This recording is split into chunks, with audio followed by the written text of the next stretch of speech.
Alan Bishop, and I don't know if anybody's noticed, but he's pretty active in our group lately, which is awesome. And Alan, there's a lot to talk about with you, to be honest with you. Um, and first of first of all, I personally would like to know your story. Now I've watched your Alan Bishop experience. I'm So I sorry. think no, I actually liked it. I really Good. did. And it kind of gives a little taste of your history, specifically with your dad, and that's kind Mhm. of a cool story. And it's really a cool story when he was talking about how the first jar was it was basic shit. Right. Right. But And that was anyways, that, and the way he told the story in the movie too is funny because he didn't talk about like the first jar when I was 15. He was talking yeah. about once I started actually taking shit seriously when I was like 26, right? Oh shit. And it was yeah. So I was like, I heard him say like because I wasn't standing there when he was doing that interview, and I saw the first original rough draft of the Alan Bishop Experience. I saw him saying, I was like, you motherfucker, you didn't have to put that in there, Yeah, you know? he's selling you out. Right? Yeah. um, at the beginning of Alan Bishop experience, you guys at the very right at the beginning, you guys are off roading, and are you? I mean, that's kind of a perfect way to start this. It was kind of comical, Yeah. but Yeah. The walk so, home wasn't comical, but yes. oh well, that's another story of its own, I guess. Yeah. Yeah. Uh, That um, it was a pretty good little walk. I'm not gonna lie. yeah, In the but dark. We didn't have any flashlights. We weren't prepared. We were just way more drunk than we should have been, doing well, that's things all we right. probably shouldn't have been doing. So Well, that's all right. That sounded like a good time, though. Um, so your childhood. I mean, what was that? What was that like? yeah, so I got a frog in my throat here. Maybe I should Uh, be drinking. yeah. So basically, my family is all from either Eastern or sort of like central Eastern Kentucky. So my dad's family is all from Greene County area, Hart County area. My mom's family, they're all from Oneida, Kentucky. So there's been a tradition of moonshining on both sides of the family. Now, my dad's family, you'd be hard to get any of them to admit that that was the case. On the Bishop side, on the Butler side, it was definitely the case. And I recently, just today, posted a video of Bill Butler in your group Okay. talking about using the sulfur water. So Bill was my, so he was my grandma's first cousin. So it'd be like second cousin once removed or something like that. And he was he's about the meanest person you've ever met in your life, but we got along fine most of the time. But they did a lot of moonshining, and then the Wilson side of the family down in Oneida, Kentucky, certainly did a lot. So when my grandparents, the Bishops, moved up here in the 1940s, and they bought this little farm in Pekin, they went into tobacco farming. They had a 40-acre farm. They only did just a couple acres of tobacco, basically, and then they did a little. Well, my grandpa did a little moonshining. My grandma, I'm sure, didn't smile upon that kindly. She wouldn't even let him drink in the house. So we still find empty bottles of stuff in the woods all the time, like in the crooks of trees and stuff, because he just go out to the woods and drink. Um, but nonetheless, we raised tobacco and we made a little moonshine on the side, and it was literally there for paying for Christmas and paying property taxes, which is kind of funny because you're making a non-tax paid product in order to pay And taxes taxes. back to Yeah. the government. That. So Well, you know what? They're not getting it twice. that's right. They got it one time, and They that's what got it they one got. time. Hmm. Um. So who did you learn from first? Was it your dad or? My dad and my grandfather Wilson, Papa Wilson. So basically, neither one of them it wasn't something they really took like all that seriously. Again, it was just a Sure. way for them to make money. So it's mostly sugar shine at that time. A lot of brandies, and the reason for that is because everybody here in Southern Indiana has got a couple of apple trees or peach trees or pear trees in their yard. Now they don't do anything with them, or they get enough for a pie, and then everything else is left, and then they don't want to have to deal with the hornets and the yellow jackets and Sure. all that stuff.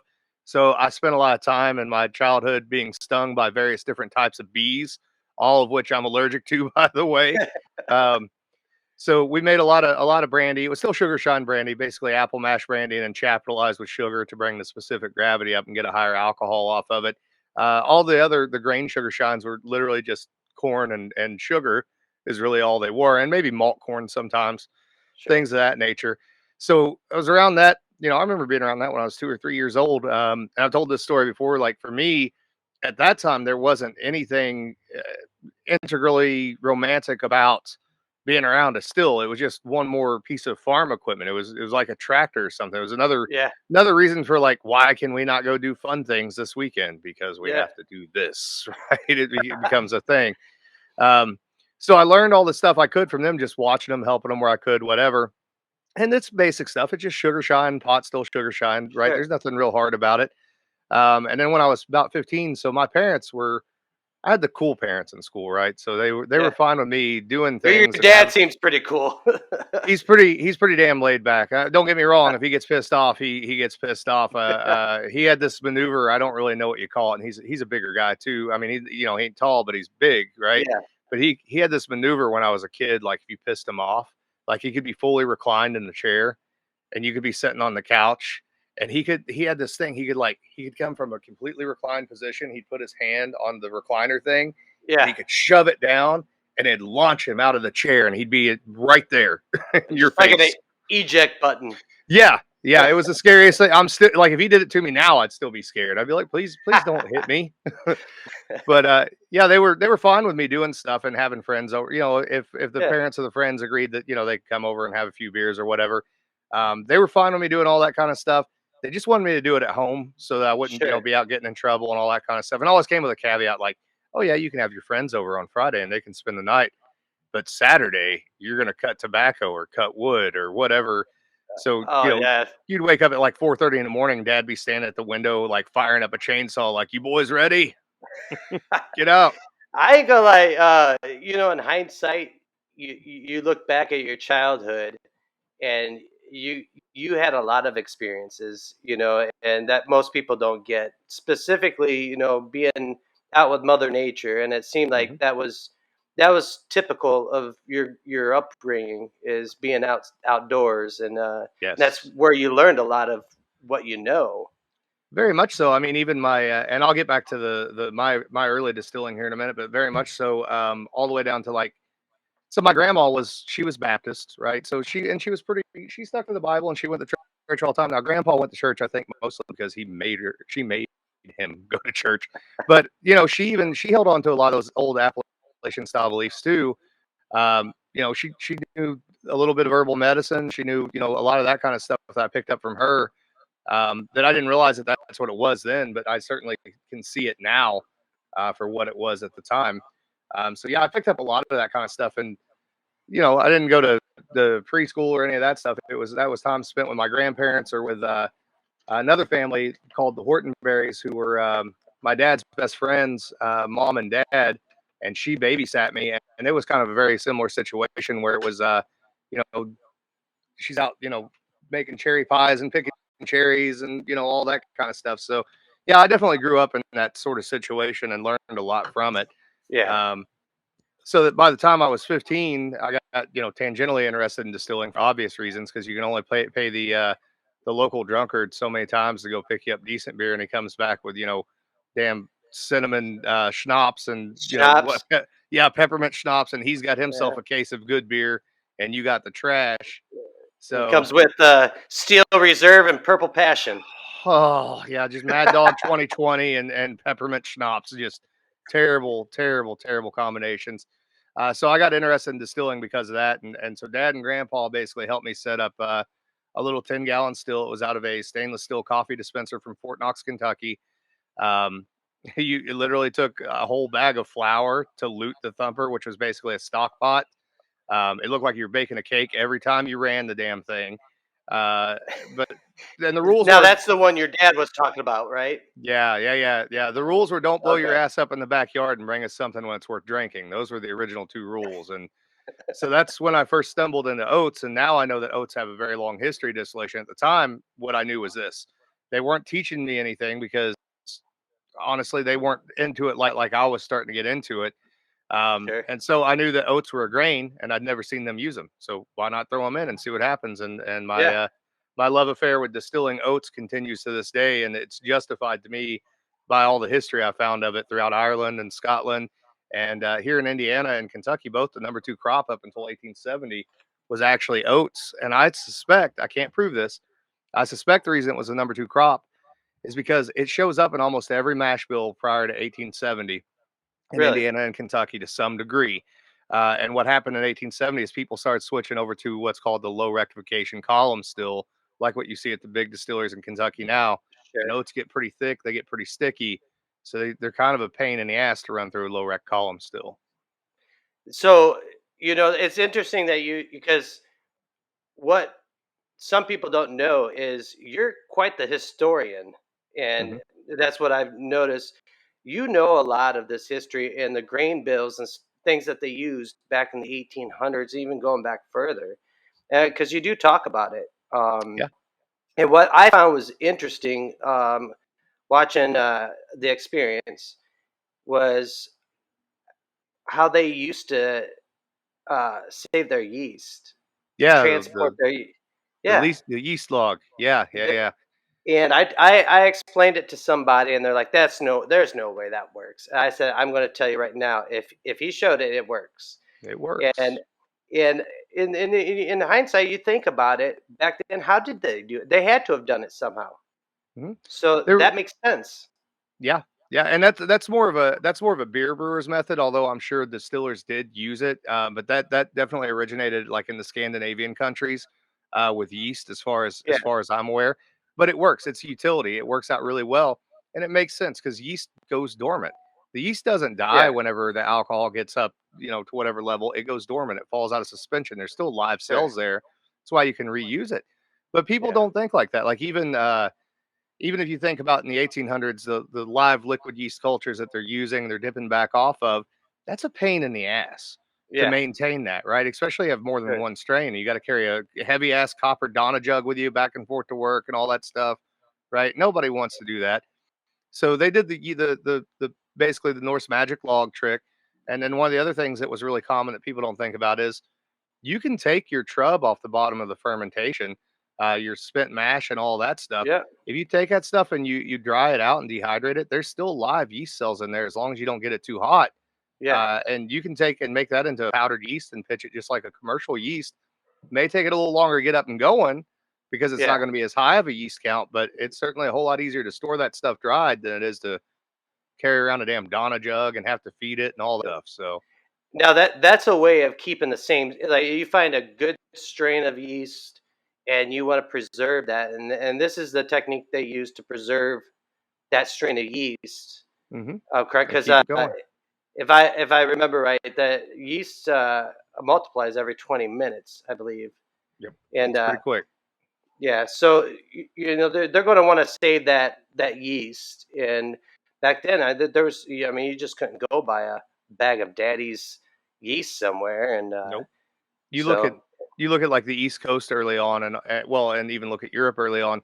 Most of the distillers made sure, and the brewers too, they wanted to be next to a bakery so they could get yeast, or they wanted to yeah, be the distillers at least wanted to be next to a brewery so they could get yeast. Well, if you get, into the rural areas, especially in the United States, there weren't any breweries because there was no cooling control. There was no way to keep it cool. So now you're just, sure, you're out of luck finding yeast that way. So you better have a way to maintain your yeast strain when you get out here. And the thing that people worry about nowadays, and there is some concern here. So this is all yeah, common sense sort of stuff, but the thing people worry about is either bacterial contamination, which you hmm, can get if you're not careful, or they worry about yeast mutating. And yeast does mutate over time if you give it the conditions to mutate. If your pH is pretty consistent, your temperature range is pretty consistent, your yeast really has no reason to change. sure, It'll change slowly and drift a little over time, but nothing major. And you're going to notice it as well. You'll notice it by the aroma and the flavor and whether or not it finishes and all that stuff.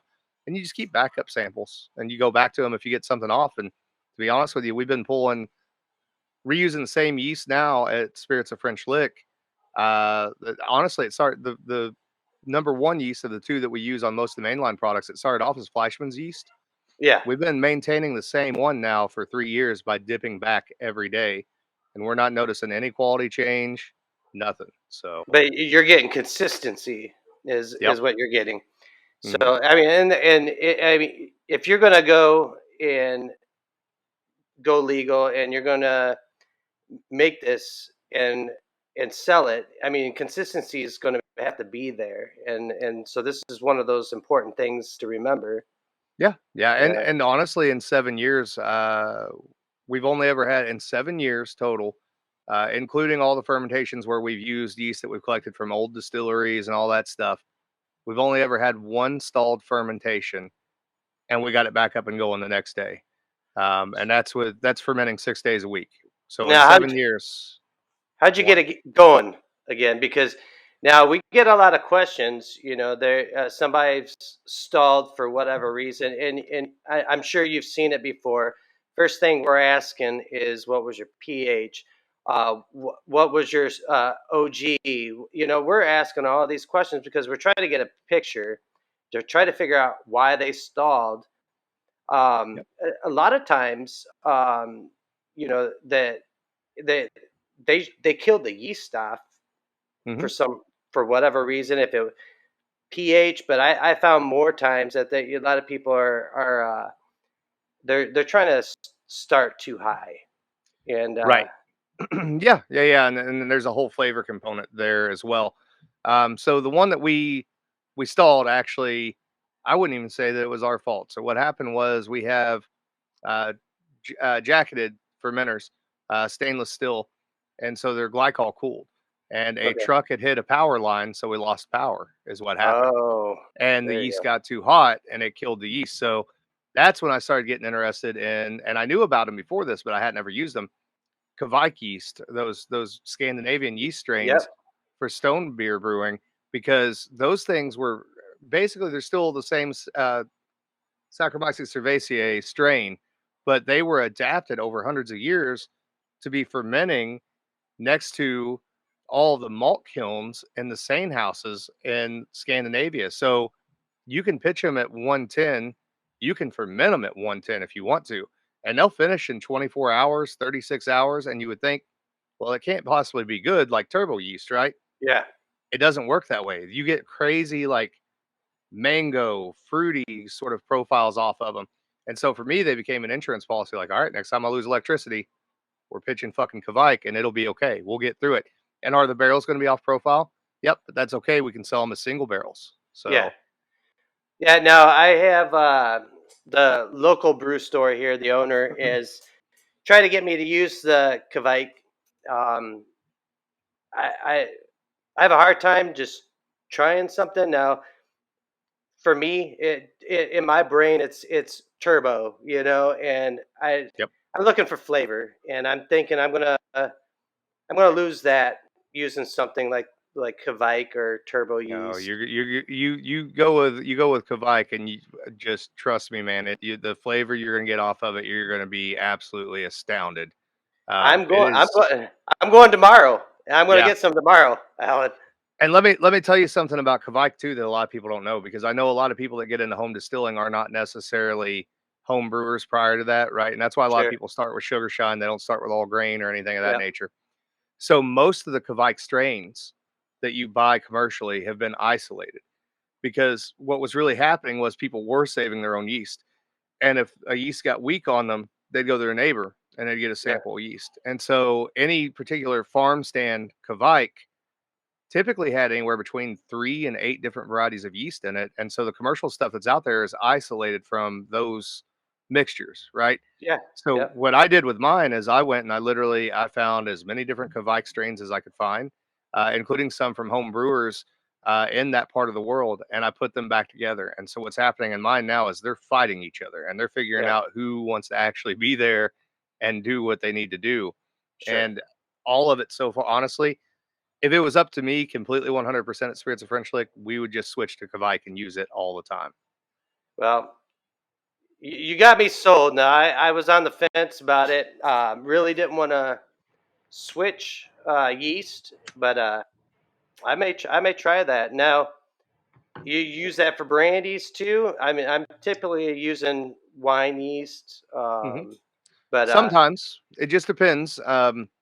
So we actually maintain at work, we maintain maybe 9 strains of yeast, something like that. So counting the Kvike and then counting the Fleisch, what was the Fleischmann's, obviously no longer now would be, um, and then a bunch of these ones that we've collected from the wild. So with the brandy, I get to be a little bit more adventurous because we don't make a ton of brandy every year. Sure. We typically will do 2 truckloads of apple, so about 12,000 gallons of juice total, Oh wow. is what we'll do. So I'm able to, I can toy with it a little bit more, without throwing, if I throw it off profile, it's fine. It's just the taste of the brandy for that season. Sure. Um, so I have used Kvike on the brandy. I've used Kvike on rum. It works extremely well on rum. I've used it on rye whiskey. It also works very well there. I like to play, and we'd play with a lot of brandy yeast anyway. So all of our fermentations get split in half. So we have 600-gallon cooker, 1,200-gallon fermenters, and what we do is Okay. we fill a half of a fermenter each day.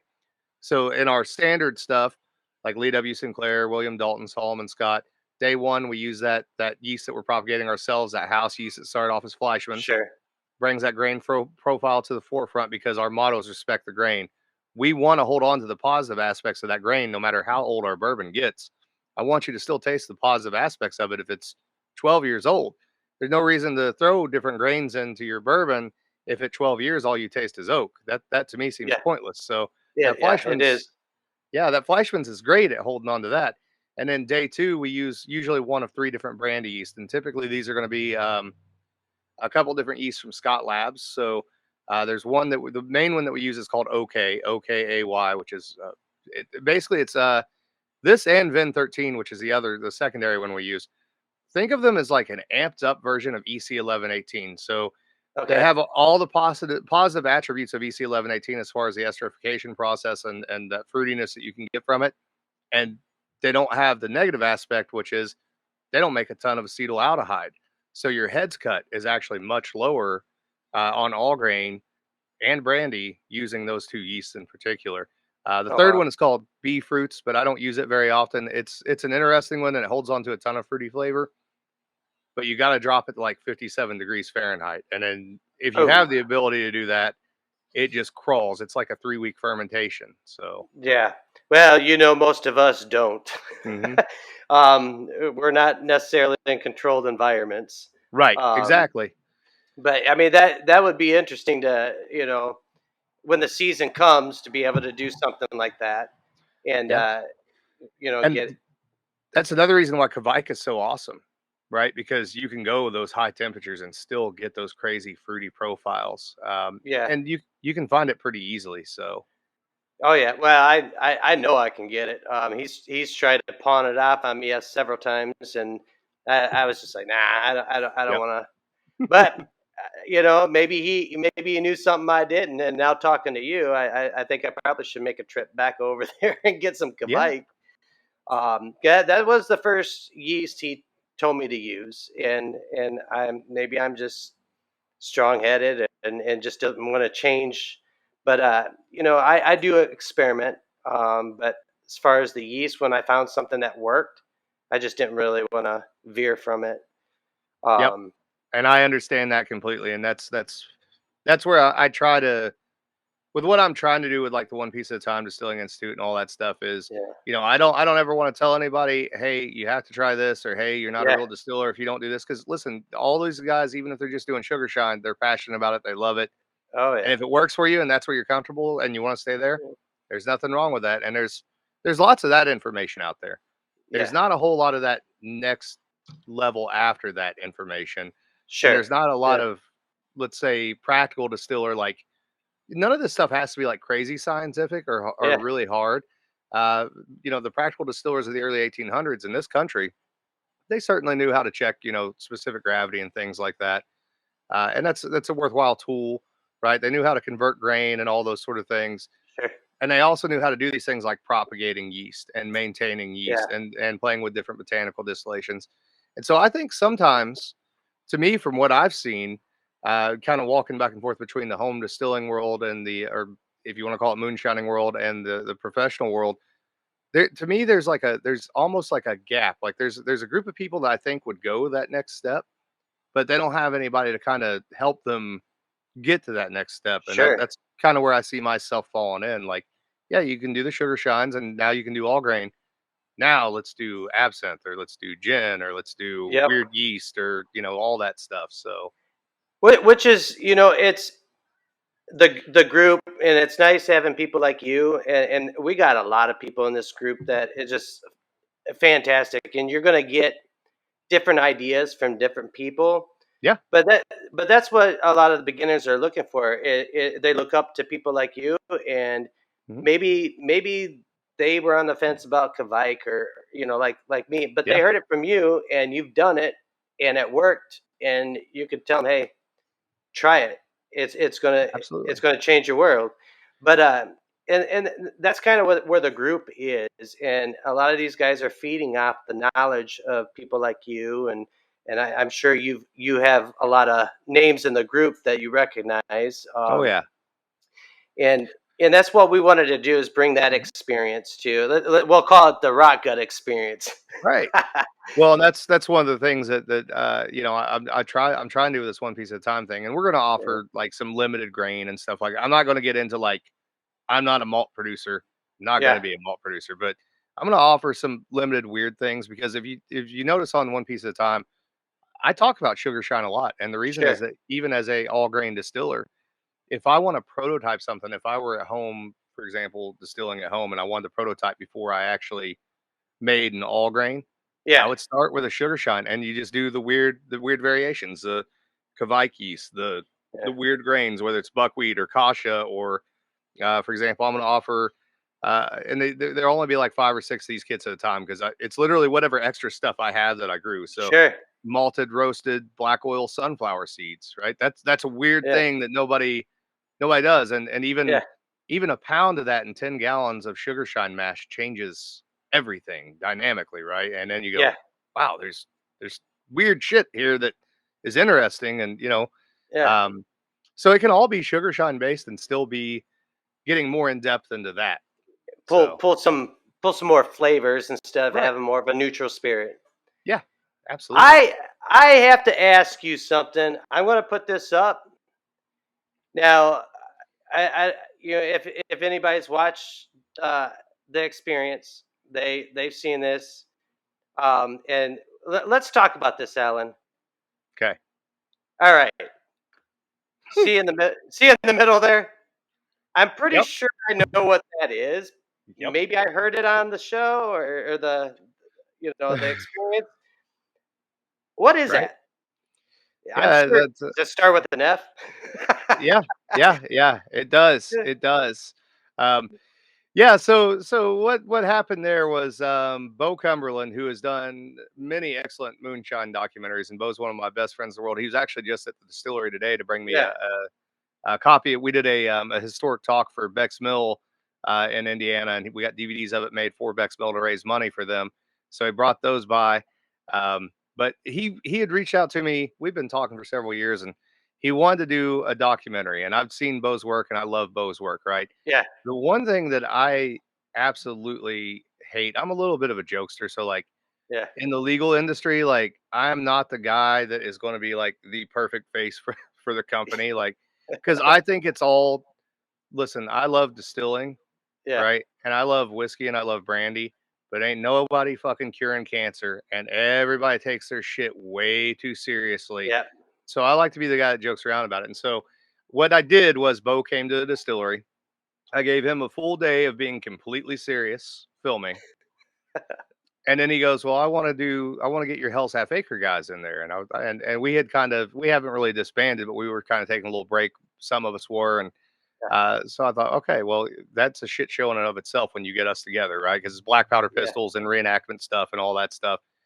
So I told him, I said, I'll do you one better. I said, we'll just reach out to like all of my friends that are on kind of the professional distilling side, and or tied to the industry in some way, podcasters, etc. Right? Like the sure. people that I really trust, I really consider my good friends, and some of them are very diverse personalities. Like there were people in that documentary, those 2 days filming, that ordinarily would never be in the same room together and would never talk to Oh one wow, another, which is one thing I love. I love that dynamic, and like whatever bullshit you guys have, get it out of your fucking system right now sure, where yeah, we're at, because we're about to have fun. And then it was just 2 days of me and DJ setting up the little bitty stills to do some demonstration stuff for him. Kim doing a lot of my wife doing a lot of the cooking and stuff like that, and just 2 days of pure shit show. And how Bo Cumberland got the documentary he did out of this thing. Like when I saw it, like I was like nervous whenever he was working on it. I was like, this is gonna be fucking terrible, right? And it came back and it was a good documentary. It worked It really really, well. yeah, it was. It definitely was. Yeah, he's got I like 18 hours of, just hopefully none of us ever run for office is what I'll say. yeah, it's So gonna come back. It'll come yeah, back. yeah, it'll be back out there somewhere. Um, so we got so that's one part of this. Now, I grew up and I mean you see things and you know hand signals and so let's talk about this, Alan. Yeah, Um, yeah. now back in my day, that was called something like Schockenbacher or something like that. We call it Um, the shocker. Yes. yeah, the shocker, Yep. two in the pink, one in the stink. That's right. That's right. And it's not the reason I started doing that several years ago in photos because again, everybody take themselves really seriously. And like the one thing that really annoys me is I'm more than happy to talk to people about what I do for Yeah, a living and help sure. people and all that stuff. But then you get people that get like weird about it and they want to be like they want to pretend like they're your friend and you've never Yeah, met them before and or they want to pretend like I don't know. There's some weird pretentious bullshit that goes on with that. So sure. when I started feeling uncomfortable in photos, I would just like randomly be like, and then like look away from the camera, right? Because now you're fucking guilty, right? You're in the Yeah, photo with me fucking doing it. And there's not anything meant by it like any sexual thing that I'm really trying to sure. get at with it. It's literally there as a stop taking yourself so fucking seriously, I right? We're mean, talking about whiskey. you got to have fun. Yeah. You have to have fun, and I know you have fun. Oh, absolutely. And we got a lot of people in the group that have a lot of fun too. Mhm. Now, there's something interesting that was said in the documentary. Yeah. Now, you you were talking about these distilleries, and you mentioned that you would hire a backwoods home distiller before Yep. you would, and explain you know because I I have to agree with you, and I think I know where your head's at it on that. But explain that to us. Yes. So basically, the reason I even addressed it was there's and I didn't say his name in the documentary, and I'm not going to say it now. Ironically, we have a professional event coming up here shortly, so he knows that I said it, and it's fine. It'd be what it is. What's funny is Yeah, him saying that he wouldn't hire and that no distillery would hire a home distiller is fucking hilarious because I know that he started off as a home distiller and the yeah, company that he worked for published 2 books about home distilling. So he's just completely full of shit as far as I'm concerned. yeah, But yeah, I would rather hire somebody that has distilled at home, even if it's just on a small scale on their stove or whatever, yeah, because none of this stuff is easy. I mean, yeah, first of all, you have to figure out at least have some rudimentary idea of what you're doing as far as even just simple fermentation. yeah, You have to be able to put those ingredients together, get them to actually ferment. You got to put it in the still, run it off, figure out if you're doubling it, you're running a thump or whatever. Figure out how all those different philosophies of distillation work, even if you do it by trial and error. You've already shown an aptitude for learning these things. And if you go far enough that you're actually making something that you bring to me and put in front of me and it's good, then I have to presume that you're passionate about what you're doing, or yeah, nobody's just, we all say that we're doing this for fun, yeah. but it's a lot of fucking work. You have to be, it's not just fun, it has to be passion as well. It, So, it is a lot of work. yeah. So I would rather take one of those people, you know, Yeah, either way, that's distilled at home over top of somebody that either A, has never had any distilling experience whatsoever, or B, somebody that went to one of 2 or 3 educational facilities that are in the United States. Now, there are a couple of them out there that I really do respect, but some of these other ones, listen, all they did was teach you a bunch of bad habits based on what large distilleries do, and the large distilleries they make good product, but that's not what we're doing here at yeah. all. That's not at all what we're doing. and they all teach the same thing, right? Yeah.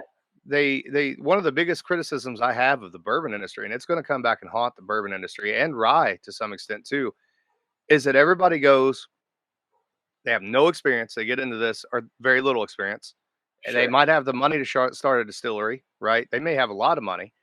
They go to these certain schools. They're taught the very basic things that they can be taught. And all these schools are really doing is they are pitching their friends' consulting business to the people that go to the school. They all end up with the same consultants. They all end up with the same yeast strain. They also end up with the same mash bills. They all Sure. have the exact same building, the same size fermenter, the same stills. They're all buying from MGP.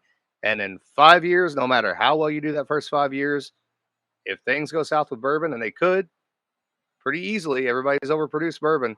The big guys are going to eat every single one of those distillers out there. And I Yeah. also, and again, I don't want to have to unteach them all those things because if Yeah. they heard it from such and such who has a name in the industry, and then they come work Yeah. for me, they're going to question it every time. Every time I say no, that's not why we do that. We don't do that way here, right? Yeah. So Yeah. yeah, I tell you, the other, in my mind, these guys distilling at home, these backwoods distillers, they're creative, they and are. they're not afraid to try something. It might not work out, and it might be the best jar they've ever made. Mhm. And when you're going to these schools and stuff, you're kind of restricted by the establishment, and Right. this is book. This is how you do it by the book, and these guys are going to get out, and they're going to open these books up, and they're going to, okay, I need this, I need to do this, um and now they put these blinders on, whereas these backwoods distillers are like, hey, let me try this, or a buddy's got something, like, hey, I got a tree over here, okay, well, I've never done that, but I'll try, Yeah. um Oh, and that it's creativity. mhm. Well, and that's And one reason why I still keep up with the home distillings thing too, because, and I've said this many times, like on Distillers Talk, the future craft distillers that are going to be really good at this, and they're really going to get attention. They're all home distillers right now, yeah, because a lot of home distillers are really pushing the envelope with the equipment that they have, the yeah, things they can get a hold of, some of the things that they're out. I mean, there's a number of things that I've picked up on that I wouldn't have known if I wasn't following home distilling circles. yeah, And some of it's more practical than others, but Tennessee Thumper still. I worked with Rick yeah. Gibson. We came up with the original bypass system on that. I still think that every pot still commercial distillery in the United States should have a bypass Bypass. Yeah, Tennessee Thumper. Absolutely. Things like Soxhlet extractors before this Ukraine Russia thing went down. There was a great guy over in Russia who was selling all kinds of crazy home distilling equipment through Dr. Gratis was the name of the company. And one yeah, of the things he had was a Soxhlet extractor, and most people don't know what that is. And it's basically a way to hot solvent alcohol extract whatever botanicals or flavors you want to use. Now, instead of having 6 weeks in the limoncello, you're doing it in 20 minutes, right? And oh wow, before I saw this guy have this Soxhlet extractor, the only place I'd ever seen a Soxhlet was on a little bitty glass lab still. I'd never seen one made for a 2 inch or a 4 inch or anything like that. We actually have Rick Gibson working on a mason jar version of that right now. So oh wow, I'm excited to see how that turns out, and what can be done with that. Or even things like Angel Yellow Label yeast, right? yeah. What, what? When I first saw that, I was like, what is this strange fucking magic that's already. I heard about that just this past week. Mhm. Somebody was talking about it this past week in the group, It and works, from my experiments. It's expensive for what it is, but here's what I'd say. For my experiments, it works. It doesn't work well with corn unless that you've already got flaked corn or something like that. But if you're doing like wheat or oats or anything of that nature, it's fucking fantastic, man. It yeah, ferments slow, but if you're not in any hurry and you're not wanting to do a cook and you still yeah, want that all grain flavor, honestly, there's nothing wrong with it. yeah. I mean, like I said, I had never heard. You know what? I think it was in the admin chat. Mhm. I think that's where I heard it. Sean McKinney might have mentioned it. Yeah. Yeah. Um, but yeah, I see innovation all the time in the group. Just I think it was this week, and these chillers are expensive. Especially if you're a home distiller. and somebody on the group got an air conditioner and he bent that condenser right into the water and turned it on. I asked him if it's working. He said it is. It's innovation. Somebody Mhm. probably threw that out, and he's like, "Well, I'm going to repurpose this." And I'll you know, give you a great example of that you guys, anybody watching this, can do right now if you got room for it or if you got one laying around. I have one of those small 3 cubic foot freezers that I had extra. It was in my basement. yeah.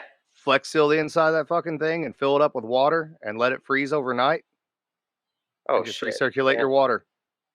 So You that just little three, that leave little it three plugged cubic, in. yeah, yeah. Well, you have to check it if you're not going to run it the next day. Obviously, you Yeah. got to unplug it Yeah. so it doesn't freeze over. But I've been doing that now for a couple years, and it'll knock down a 17-gallon still easy. Wow. That's one of the things that I'd like to eliminate is the ice. Hmm.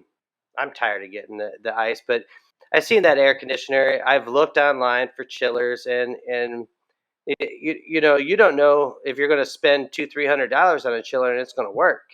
Yeah, You know, exactly. uh, and depending on the still, you might need something that's going to be a little bit colder than that. Because I think those chillers they're selling online are for fish tanks. Believe it or not, Yeah, I think that's what they're for. I'd say you're Um, probably correct, more than yeah, likely.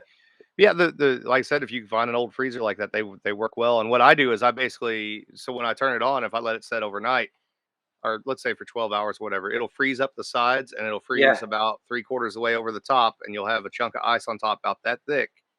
And then you just drop your pump in there and your return line. And I've run it with either a worm or with a shell and tube plus a deflator running with 4 plates, and it kept up with a 17-gallon run. So wow, the water's getting pretty warm by the end, but sure, it's a whole lot better than running your garden hose or your pumps or whatever you've yeah. got that you're dealing with. So But yeah, I tell you the innovation I see sometimes. It's we have a really unique group, and we have a lot of people that are not afraid to show their innovative side, whereas they might somebody's going to knock it down somewhere else, and you yeah. know and we got a good group of people that are, hey, that may be a good idea, let me Hmm. try that.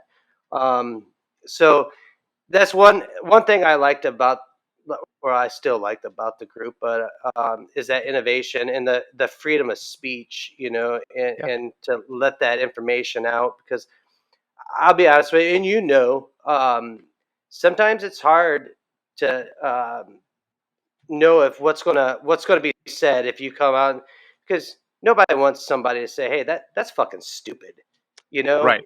Right. and we don't allow that, Hmm. and on the flip side, we got quite the opposite. We got a lot of people that are inspiring them. Like, hey, just try it and see if it Yeah. works. Have at it. Yeah. See You what know, happens. Exactly. Yeah. you might have found something that works for you, and I might want to try it. And Well, same with grain bills. yeah. And people get pigeonholed too, right? So a Yeah, lot of these guys that'll say, "Well, you don't know what the fuck you're talking about." They usually don't know what they're talking about, right? yeah, And I used to get, and this is one reason why I don't really participate in the other groups and stuff. Because yeah, I used to get like super pissed, and I'd just go off on a tirade and like, I'm yeah, writing a book yeah, over here and just blood pressure through the roof and all that stuff. And it's yeah, not worth it because they don't know what they don't know, and they don't yeah, want to learn what they don't know. So it's not yeah, even worth the time. And the thing is, even if they do know an aspect of distillation, and maybe if they're talking about that particular aspect and they're talking about tradition, maybe in that post they're correct. But they yeah, set up these arbitrary walls between different styles of distillation and yeah, different heritages of distillation. Whereas the thing that I look at and the thing that I try to bring to the table is all of it's relevant, right? yeah, There, even if you're making just sugar shine, there are yeah, things in bourbon that you can learn from. There are things yeah, in cognac you can learn from. There's yeah, things in single malt you can learn from, Calvados, all that stuff. Anything in the world, there's pick and choose what you can try and what you can do. And just sure, because somebody says it's wrong, unless it's something that's going to poison somebody or something like that, yeah, obviously, yeah. you know, and then just have the common sense to ask and research it one way or the other. So, Sure. And and a lot of these new distillers, and I'm not gonna bash any groups, whatever. But I've been in groups where people just say, "Hey, why don't you go on the fucking internet and learn something Right. before you start asking?" And that set me off. And Tyler, same with him. And Hmm. we will private message these people and say, "Hey, look, man, we'll help you however we can." So we got kind of tired of that. But what you did is you just shut somebody down, and now the activity in that group, most of them are learning. And now you got these people scared to say anything because this guy just got attacked. Yeah. And we want the communication. We want the lines open. We want the activity in there because we don't think anything's stupid. Right. Um, and that's just how we feel about it. If we think maybe they're going around it the wrong way, and you might give them some, a maybe try this, Yep. maybe try this, and you might not like that, and it might not be what you're Mhm. expecting. But there's a way to talk to people, and Yep. where it's more inviting than just saying, "Hey, you're fucking stupid. Why don't you do some research and ask?" Right. And a lot of these groups are for home distilling people that are just starting off, and that's kind of what we wanted to do with this group. Now we had some comments about our name, RotGut. Now, I you saw. Yeah, I yeah, saw where that came from too. So yeah, take that for very. what it is.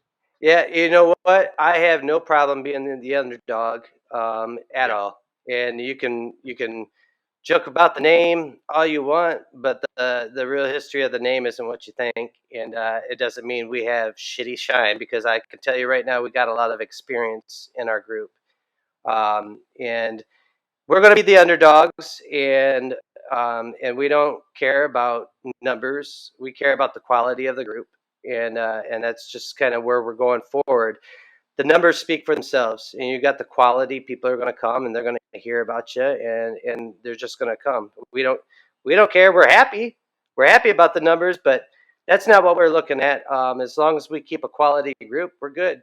Well, You those know. guys are the best publicists that you'll ever have because they just run everybody off that ain't part of their little dog and pony show, Mhm. anyways. So. Yeah, I seen we got a jump in membership after a couple of comments, and Hmm. it is what it is. And people want to be treated like humans and with respect, and that's what we're going to do in the group. Um, you know, and we got a lot, like you know, Bigsby. We got uh, a lot of talent in this group, and Yeah. a lot of people don't know, because they may not associate the name, and you're known for some pretty damn good bourbon, and I know we talked about that earlier, and honestly, I know that about the bourbon, but what I know you as is like this historian, Right. Right. and personally, that's what I get from you is this, he knows a lot of this history, and it's really neat to learn about, Mhm. specifically when you're talking about grain bills back, in the 1800s and how they're doing things. Yeah, we got the technology and stuff, but the process is the same. We're utilizing a lot of technology nowadays, but um, and there are some people in the group that don't care for the technology, and they're gonna, hey, I don't care what the OG is. Yep. This is what I normally do, and you Yeah. ask some of them that don't even know what a hydrometer is. It's like I don't Yeah. have one of those. You Yeah. know, And there's nothing wrong with that if that's what they're no, comfortable with. So, I mean, you that's how know, my grandpa was. He yeah, wasn't going to do any of the shit that I'm doing. That's for yeah, sure. So, yeah, but now what's funny about that though, too, this is why I do try to get people to look at that level of involvement and how they can learn more things. Because you do have those people that are like, well, this is the way that I've always done it. This is the way my grandpa did it. I yep, always make this joke like, yeah, he did, but his grandpa didn't do it that way. His yep, grandpa learned at a distillery somewhere and took it to the yeah, woods when he had to, or he learned from somebody that worked at a distillery and took it to the woods. So it's funny how yep, that interweaves in and out, right? And that level of involvement there. yeah, And there's nothing wrong with those Appalachian style. prohibition style things like sugar shine and not using a hydrometer and all that stuff. There's nothing Yeah. wrong with that at all. At all. Yeah. I mean, we all do things a little different. Mm-hmm. You know, I mean, I did a 4 grain that turned out like shit, and I'll admit it, Oh, I like fucked it, up some things bad. you know, Yeah. I mean, I don't know what the hell I did, it came out and I was like, man, this is pretty bad. So, Yeah. I mean, and you learn, and I'm just going to toss that grain bill out the window. I got some that are my go-to. If I'm pressed for time, I know what this one is. I know how it's going to come out, and I'm just going to use that one.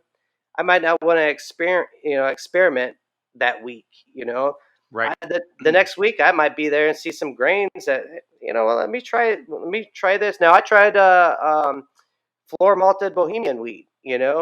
I don't know if that was what did it. I might try it with just 2 grains and use the Bohemian wheat. Just to see, but Yeah, and see what um, happens. who knows? You never know. I mean, Well, maybe I I just think thought it was shitty. I think eventually every distiller, unless they're just stuck on that on one style, I think every distiller that really gets involved, there's two things. There's two things that we do. Whether you've ever distilled outside or not, if you're driving through the country and you see a stream, you're like, wouldn't it be fucking cool if I could set up a still right there, right? Yeah, There's all you always have like that thing, like yeah, you're driving by somewhere and like right there, that's where yep, I would do it at, and that's how I find a lot of the old still sites because if I'm thinking it now, they were thinking it then. yep, And then the other thing is like goofy shit, like you go to the store and you're walking through the aisle and you're like, I wonder what would happen. yeah. You know what I mean? If I Oh, I grab did. that, yeah, if I grab that random thing over there, and I was thinking about that the other day. Like, I love ginger, and I've used Yeah, ginger a lot in distillation, especially dried ginger for absinthe and things of that nature. And Mike Stallings, Moonshine Mike, I don't know if you're familiar with him, a very good yeah. friend of mine. But he's done a lot of ginger over the years, and I've seen some old ginger beer, not ginger beer, ginger brandy recipes. And so Okay. I got that goofy little 5 gallon Chinese still that I'm reviewing right now, which we'll get into that later. But uh, yeah, I just silicone the shit out of it's what I ended up doing because fuck those Oh no. gaskets. Yeah. Um. You said it was Anyways, Chinese, right? yeah. Oh, It's not even a Beaver. It's like an off-brand Beaver. I don't know if okay. the Beavers are any better or not, but whatever. So I got thinking about like, hey, I've never really done a ginger brandy. So Yeah. I told my wife the other day. I said, get me some ginger when you're out, and I think that's what I'm going to end up running on that deal, Okay. just to test it out. So um, yeah, and it's gonna be interesting because I'm gonna use a rye whiskey base and then basically macerate a bunch of raw ginger into it and then redistill it and then I might throw some L8 or some Canada Dry or something in the thumper Uh, just for shits and giggles. So I mean, you never know. You yeah, never know. I mean, I got a peach brandy going. I went and got some caramel barley. yeah, I don't know what it's going to taste like, but I'm hmm willing to try it. yeah, We'll see when I distill it. Don't know yeah, if the flavor is going to come through. Probably not, but yeah. It should caramel's pretty good about coming across. I use it. That's what I use for the Lee Sinclair and the Dalton is caramel malt. It's right at yeah, 10% caramel malt, and they carry yeah, over pretty well. yeah. I will say this: I did make a batch of single malt out of caramel malt one time, and you couldn't pay me enough to do it again. It was 100% caramel malt, and it came off smelling like straight dog shit. Oh, So, and I think yeah, it's a nitrogen level in that yeah, particular barley. So, but it was not. yeah. It went right back down the drain. Yeah, It wasn't worth it. I didn't use a whole lot. I was, because I know sometimes the flavors are going to come up through strong. And so Hmm. I'm going to be careful with the grains, especially on a brandy. I don't want to overpower the fruit. Right. So I just wanted something subtle. I mean, maybe I didn't use enough. Maybe I used too much. I'll find out, and then I can tweak it later on down the road. And I'm not going to know unless I do it. And that's Yeah. kind of kind of what the game is anymore. I talked with somebody last week at Swamp Fox Distillery here in Georgia, and I went to the facility and talked to him, and he had a lot of insight, how he does things, and it was really interesting to talk to him about. And one thing that was real interesting is this distillery he's got. He started this in a barn with a 10-gallon still, and he did a lot of research back in the days. Like you mentioned, there wasn't a whole lot of internet, so it was all books. Um, and a lot of those grain bills that over the years that he just tried, and some of them worked out, some of them didn't, but he kept them. And when he opened his distillery, every alcohol he distills is one of those grain Mhm. bills he did back 30 years ago, That's which cool. I thought was really neat. Mhm. So he has his go-to. He knows what works, and he knew it was good. And he's Yeah. got some aging techniques that was pretty neat. I tried some of his stuff, and his rye didn't even taste like rye. I mean, you could taste the rye, but it wasn't hot like you would. It didn't have that bite like you would expect. It was pretty smooth. But a lot of what he does, and he swears to the aging technique. And believe it or not, here in Georgia, he's only aging for 2 years because of the Mhm. high humidity and everything. As the industry standard of 5 years. Um, he's getting that 5 year age in 2 years here, so it's been Mhm. helping him quite a bit. Um, and then also uh, his specific gravities that he does a lot of cold crashes. Yep. He wants a lot of the sweetness to come through, so he's going to do this cold crash. His OG is not real high. Obviously, he does all grain, so I mean it's not going to be high anyways. But Mhm. even even if you're not doing an all grain, yeah, I mean he's like, I mean, I wouldn't go over like 1.07. Um, Mhm. fuck the quantity. I mean Right. you're going to want this flavor. You want the Yep. quality in it. And he suggested cold crashing before I get to zero or get to one, and Mhm. I thought that was interesting that Yeah, he so had you said that. basically yeah, basically stalling it out in what you're doing it and you probably know this already, but what Yeah, he's doing there is he's basically leaving some unfermented sugar there, and the cool thing yep, is so that sugar doesn't distill across, but the aromatic precursors in pot still distillation yep, come across with it. And the funny thing about that is one of the big differences between not just bourbon, but whiskey in general, between pre-prohibition American whiskeys and post-prohibition American whiskeys, quality wise, if you ever get a hold of any vintage bottles, and the armchair quarterbacks, as I call them, the guys that review yeah, bottles, they this is because they've never distilled, they don't know this. yeah, So they'll talk about everything else. They'll talk about the water was different, the grain was different, and yes, those are factors. The main factor, though, is almost nobody was able to completely finish a fermentation at that time. I mean, everything was almost always finished when it got to 1.010, sometimes 1.020. yeah, So you've got a lot of that starchiness hanging around and that sugar hanging around still in the mash when you're distilling it. And it all yeah, comes over as aromatic precursors. And so you get more of those kind of really dimensional grain characteristics coming across in those yeah, whiskeys. And I agree. Don't take your specific gravity up real high. The highest thing we do is 1075, and that's on the Lee Sinclair, which kind of like what your guy was talking yeah. about. That was the first mash bill that like I actually that was the first thing I went back and put back in front of dad was basically that mash bill. So Okay, 60 corn, 17 wheat, 13 oats, and then back then I wasn't using caramel malt, but now it's 10% caramel malt. okay, So very similar sort of aesthetic, and we usually try to that one, of course, we're using artificial enzymes, but we don't use them at 100% efficiency. We pull them back to where they're about 95. So okay. usually we'll stop at 1.01. It'll stop naturally at 1.010 without having Sure. a cold crash. So Yeah, yeah, very similar. Very, very similar. yeah. I mean, it was interesting talking to him, and just he's got a white whiskey that was Mhm. just the aging process of it. I'm not going to give away his secrets, but it was interesting how he's doing some of these things, and I think that he's got two sides of this. He's got these old grain bills, which allowed him to start experimenting with aging techniques Yeah. because he didn't have to worry about the grain bills because he already had them. Yeah. He had And everything in place, had it prototyped, ready to go. yep. Yep.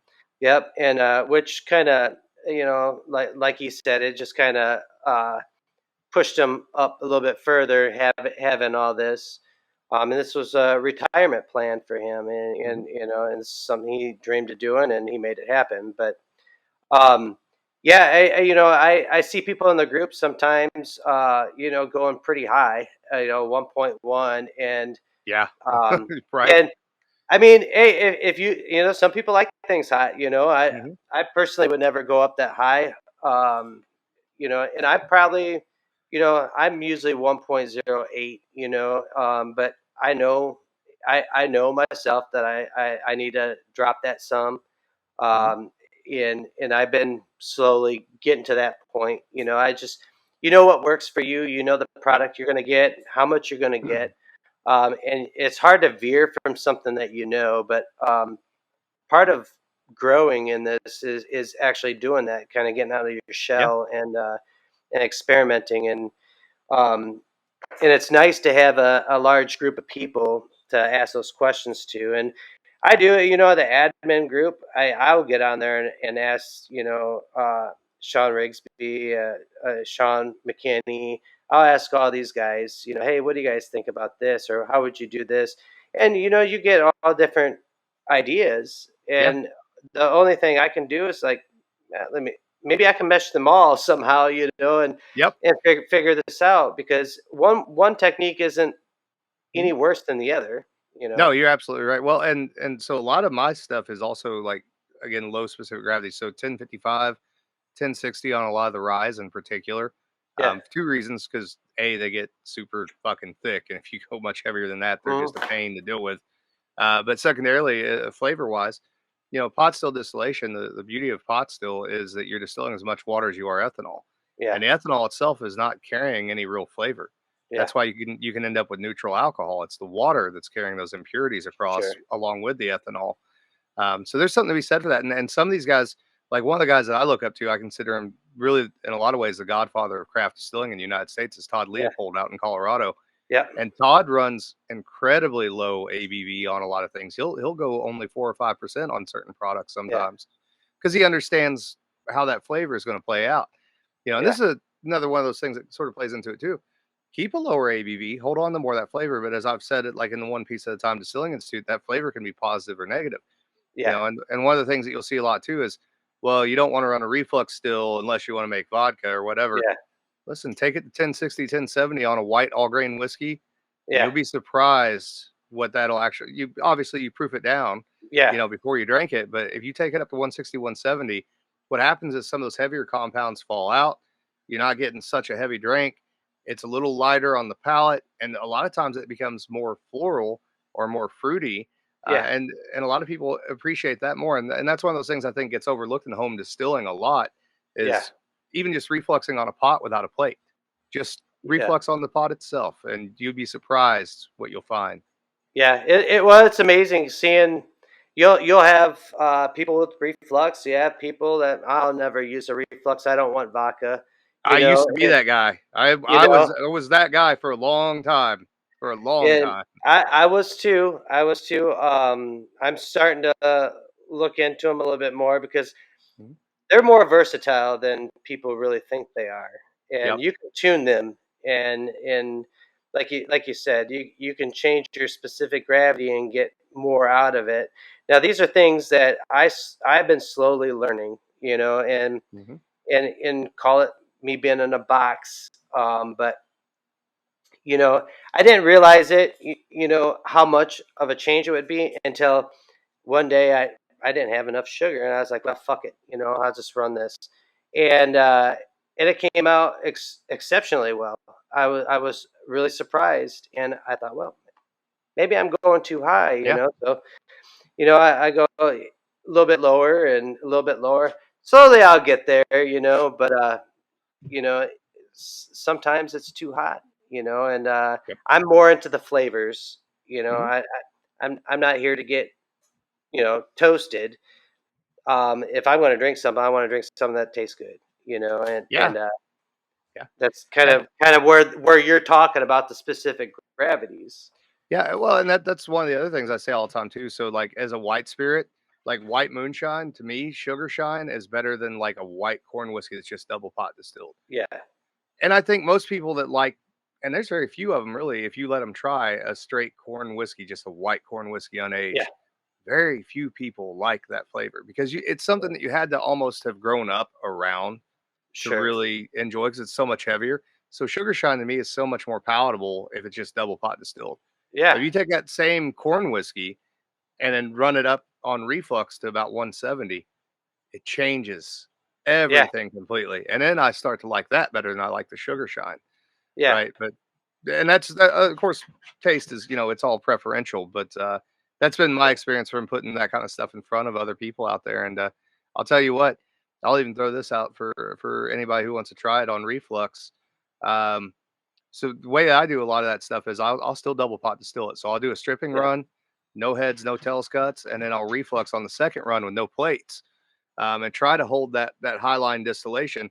But uh, if you go upwards of, let's say, 51% wheat, and yeah, then maybe, let's say, between 20 and 30 oats, and then the rest barley malt, yeah, it it makes some really really nice white whiskey. That you can really you can still you get a lot of flavor out of it, and you can also use it. People who like vodka, it's not neutral like vodka. It's still got yeah, some flavor to it, and they like it. yeah. So Yeah, I started getting into the oats. I'm starting to like it. I didn't used to use oats, and mhm. somebody, believe it or not, it was Richard Landry. You know, Yeah. he's seen a grain bill I had, and he's like, "Hey, it looks good, man. I would add some oats," and Mhm. I didn't think about that, so I went and got some oats, and of course that was that grain bill I fucked up, and it wasn't the oats. I'm sure it was something else, but maybe it would have been worse if I had to put the oats in. I don't know, Right. but Well, I know he knows what he's talking about, and so I started using oats. yeah, that's oats are one of my I call them my biggest tricks in distillation. So oats are one of those things that they distill almost exactly like they taste when you cook them. They're one of the few grains that do that, and they have a ton of long chain fatty acids. So what they really do, and you don't need to use a lot of them, they add a lot of mouthfeel, is what Yeah, they add more than anything. A lot of oiliness. The other big ones are I use raisins for a lot of stuff, especially if I'm making base alcohol for like a gin yeah, or an absinthe, and it doesn't take a lot of raisins to get there. And they also make great yeast nutrient because they are full of prunin, which is basically nitrogen. yeah, So if you're doing a sugar shine that might get stressed and you don't want to add nutrients, raisins are a good go to, and it doesn't take a whole lot to get there. yeah, The other one, this is probably one that a lot of people don't know about, but and you could even do this in just a sugar shine, and you'd be surprised what you get out of it. So a little licorice root macerated in your low wines, and then really, distill that off, because licorice root does not taste like licorice. It If you actually taste a raw piece of licorice root, it's almost like stevia, yeah, um, but it adds a creamy mouthfeel to what you're making. It just bulks. It's almost like some of those guys they used to add like glycerin to their yeah, moonshine. It's going to do the same thing, but it's going to do it naturally, and it's going to do it in the pot still, yeah, and it's a major thing. Those are probably the three biggest ones, the three biggest cheats that I know of, and they're not really cheats; they're just kind of tricks that I figured yeah, out over the years. And I've relied on those for a lot of, obviously not bourbon and rye and those sort of things, but a lot of other sure, things, especially base alcohols, because you can make whatever you want to, flavor it out of GNS or whatever, but or even just corn whiskey. But if you can find a way to amp up that base spirit, it's sort of the same thing as if you were painting, you wouldn't go buy the cheapest canvas, yeah, right? yeah, You want something nice to paint on, yeah, and something that's going to have some mouthfeel to it and some characteristics to it. So, yeah. Well, I have one more question for you, and mhm. this maybe you know, maybe you don't. But I found interesting, and it's involving inverting sugars.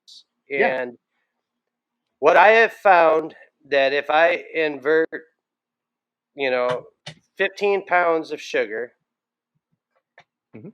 and did two different mashes, and I invert 15 pounds of sugar versus just putting sugar in, my specific gravity is going to be higher with just the raw sugar than it is with the inverted sugar. And I, for the life of me, can't figure it out, but that's just how it is.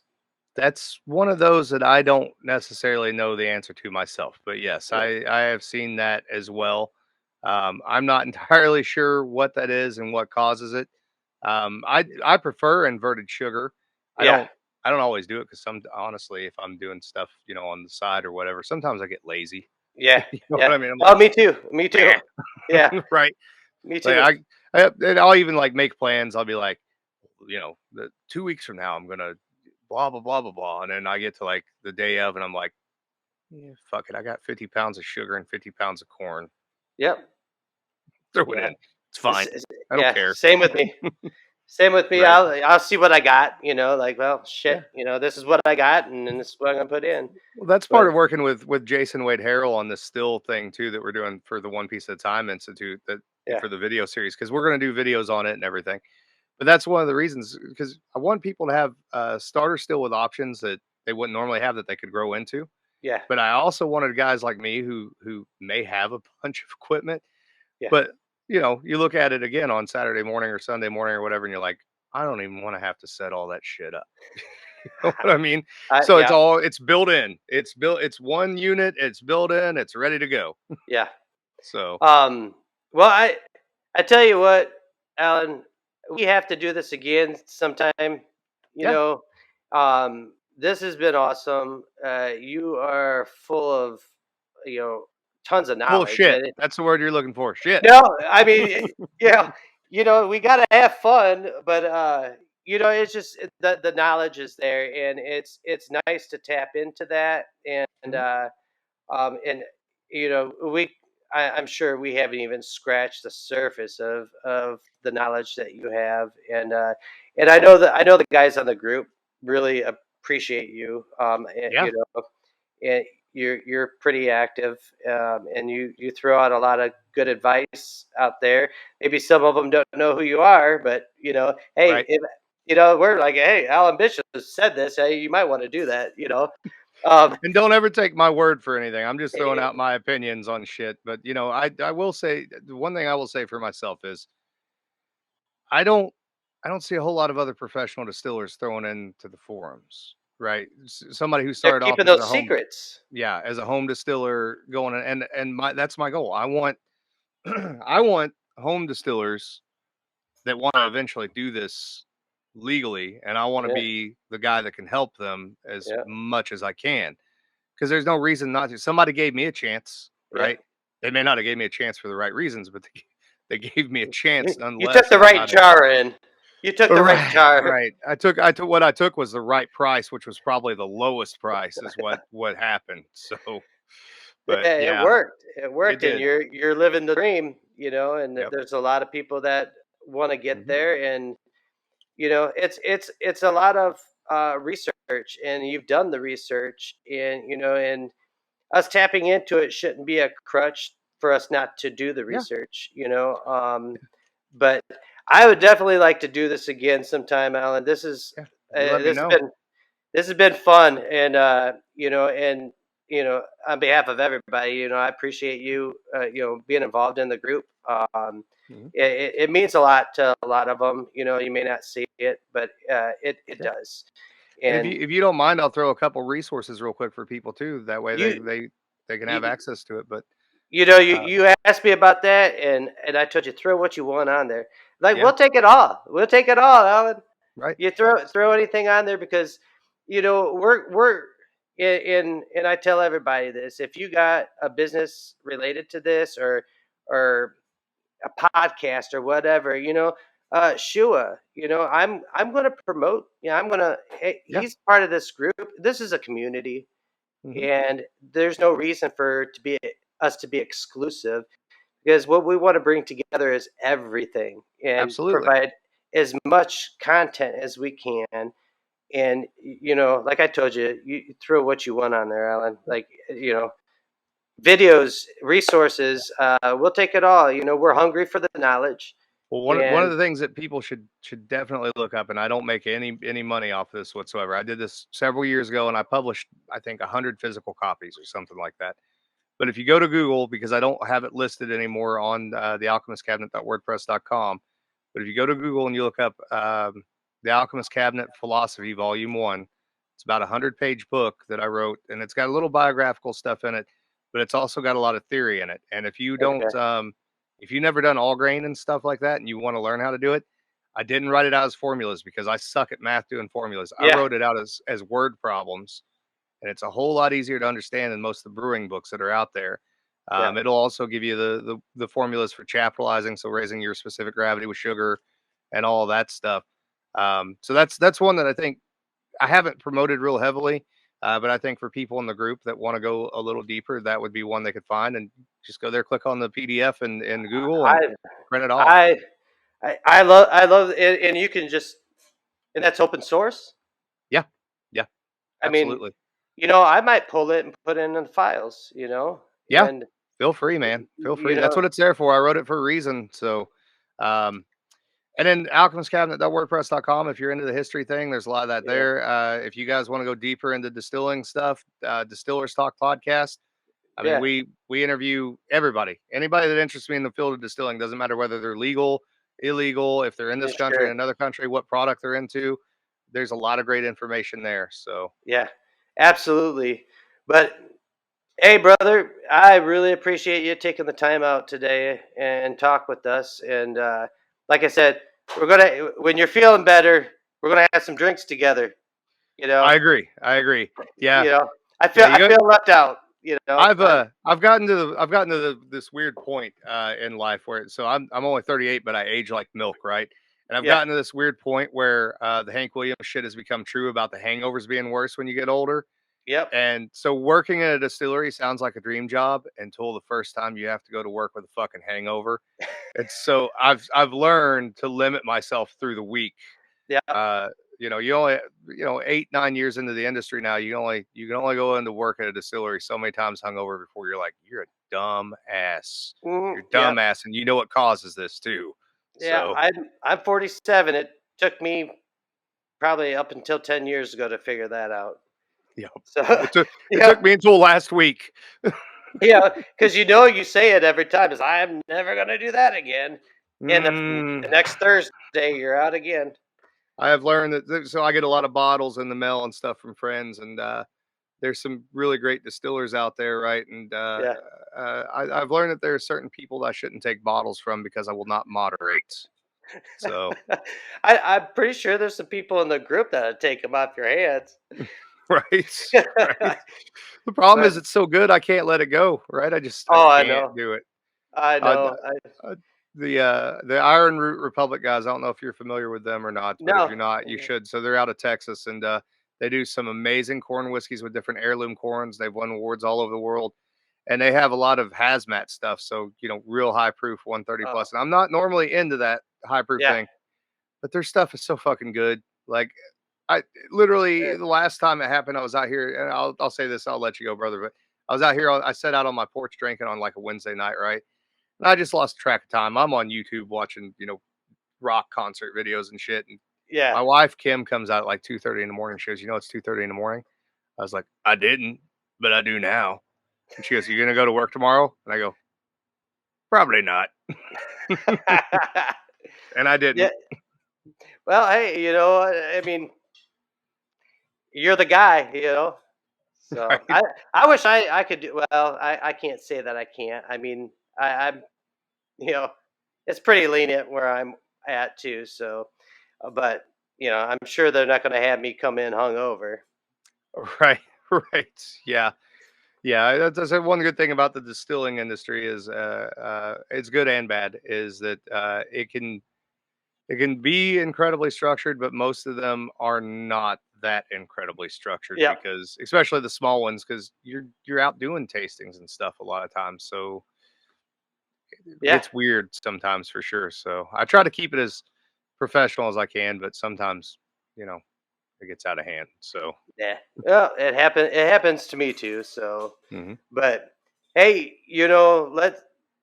we're gonna do this again, yep, and we'll come up with some interesting topics. I think we covered a lot, and it was real interesting talking to you, Alan. yeah, Um, and I'm sure I'm going to talk to you in the group as you're pretty active, and hell yeah, brother, you keep in touch, and we're gonna plan this again. You know, we Yes, both sir. are busy, but we'll find some time in the We'll figure future it and out. we'll figure it out. All right, brother. You have a All good right. night. You too, man. All right. Thunder Road, sometimes into Asheville, sometimes Memphis town. The revenuers chased him, but they couldn't run him down. Each time they thought they had him, his engine would explode. He'd go by like they were standing still on Thunder Road. And there was thunder, thunder over Thunder Road. Thunder was his engine and white lightning was his load. And there was moonshine, moonshine, quenched the devil's thirst. The law they swore they'd get him, but the devil got him first. On the 1st of April, 1954, the federal man sent word he'd better make his run no more. He said 200 agents were covering the state. Whichever road he tried to take, they'd get him sure as fate.